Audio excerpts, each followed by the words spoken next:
আসসালামু আলাইকুম, আশা করি সবাই ভালো আছেন। আজকে আপনাদেরকে দেখাবো carbon die oxide fire extinguisher কীভাবে রিফিলিং করতে হয়। তো প্রথমত আমরা বরফ নিয়ে আসছি, কারণ এটা ঠান্ডা না করলে আপনার গ্যাস ঢুকে না। হাইয়েস্ট গেলে 3 থেকে 4 কেজি গ্যাস ঢুকে ঠান্ডা ছাড়া। তো আমরা প্রথমত বরফ নিয়ে আসছি। তো আজকে একটু কাজের চাপ কম, তাই কম বোতলই ভরা হইতেছে।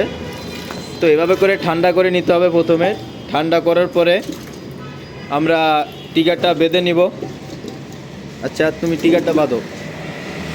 এভাবে ভিতরে হাওয়া থাকলে এবার ছেড়ে দিতে হবে। ভিতরে এভাবে হাওয়া থাকলে ছেড়ে দিয়ে এটা আমরা ওয়েট মেশিনে নিয়ে যাব।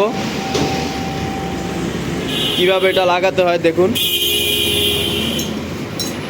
এভাবে করে লাগিয়ে নিতে হয় পাইপ। এটা আমাদের বোতলের সেটআপ। এবার আমরা ওয়েট মেশিনে নিব। ওয়েট মেশিনে এটা 5 কেজি হবে, এটা খালি বোতলের ওয়েট। তো আমরা মাইনাস করে নিলাম, 5 কেজি ঢুকাবো। এবার আমরা সার্ভ এটা দেখুন কিভাবে গ্যাস ঢুকতেছে। গ্যাস কিন্তু ঢুকতেছে।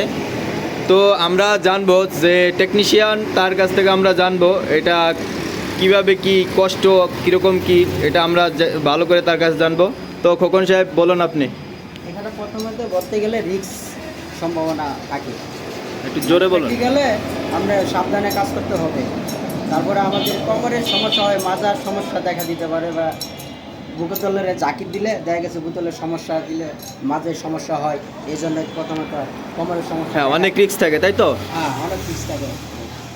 তো আমরা এটা দেখুন 4 কেজি 460 গ্রাম 70 গ্রাম গেছে, কিন্তু এটা আমরা এখন একটু জাগায় নেব। তো যখন এইভাবে জাগায় তখন কিন্তু অনেকটা প্রেশার পড়ে কোমরে মেরুদণ্ডে কিন্তু অনেকটা প্রেশার পড়ে। তারপরে এরকম বাড়ি দিতে হয় আমাদের। দেখুন 5 কেজি কিন্তু গ্যাস অলরেডি গেছে, বেশিও চলে গেছে।